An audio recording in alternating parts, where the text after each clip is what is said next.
భయ్యా నాకు చాలామంది చాలా సినిమాలు తీశారు. అంటే ఫాదర్ ఎమోషన్ మీద ఇవన్నీ సినిమాలు చాలా సినిమాలు తీశారు. అంటే ఇప్పుడు యానిమల్ తీసుకున్నా, ఇవి తీసుకున్నా. కానీ నాకు ఇప్పటికీ గుర్తున్న సినిమా ఏంటంటే ఆ రేంజ్‌లో నాకు ఏది సినిమా హై ఇవ్వలేని ఏదన్నా ఉందంటే అది 'అమ్మా నాన్న తమిళమ్మాయి'. దాంట్లో మన పూరి జగన్నాథ్ ఎంత ఎమోషనల్, ఇంటలెక్చువల్‌గా రాశారంటే నాకు తెలిసి దాంట్లో ఇచ్చిన హై సీన్స్ నేను తర్వాత ఆ ఫాదర్ మదర్ ఎమోషన్ సీన్లో దేంట్లో నాకు ఎక్కలేదు. ఒక కేజీఎఫ్లో మదర్ ఎమోషన్ ఉంటుంది గట్టిగా నాకు ఎక్కింది. దాని తర్వాత ఫాదర్ ఎమోషన్ అయితే నాకు యానిమల్లో కూడా అంత ఎక్కలేదు. ఏదో కొన్ని యాక్షన్ సీన్స్ ఇవి ఉంటాయి కాబట్టి కొద్దిగా రాగా రెస్టింగ్గా ఉంటుంది, నాకు నచ్చింది.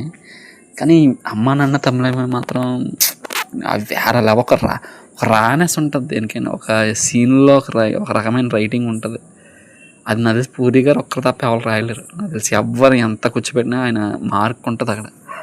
నాకు తెలిసి ఆయన స్పెషల్ మూవీ అది. బాగా ఎమోషన్ దాంట్లో. ఎందుకంటే మ్యాక్సిమం పూరి గారు తీసే సినిమాల్లో హీరో లెవెల్కి ఇది ఉండరు ఎవరో. వాళ్ళకి ఫాదర్లు కానీ మదర్లు కానీ ఉంటారు మ్యాక్సిమం. అంటే చాలా అట్లా అనాథో లేకపోతే ఎక్కడో తిరగడం వల్ల చచ్చిపోవడం ఏదో అవుతుంటాయి.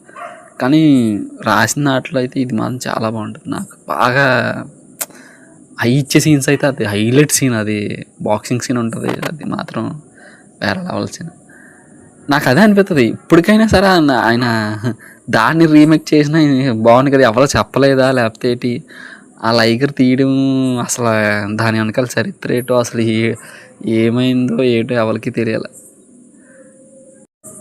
ఆ స్టోరీ అసలు పూరి జగన్నాథ్ గారు అసలు అమ్మ నాన్న తమిళమ్మాయి రాసిన స్టోరీని అసలు ఈ స్టోరీని అసలు ఎవరు ఒప్పుకున్నారు, అసలు కనీసం ఎవరన్నా చూసారా, అసలు విన్నారా, ఆలకిచ్చారా, అసలు ఏమైంది అనేది నాకు బిగ్గెస్ట్ డౌట్ అన్నమాట. ఎందుకంటే దాన్ని రీమేక్ చేసుకున్నాం వేరే లెవెల్ ఉందను.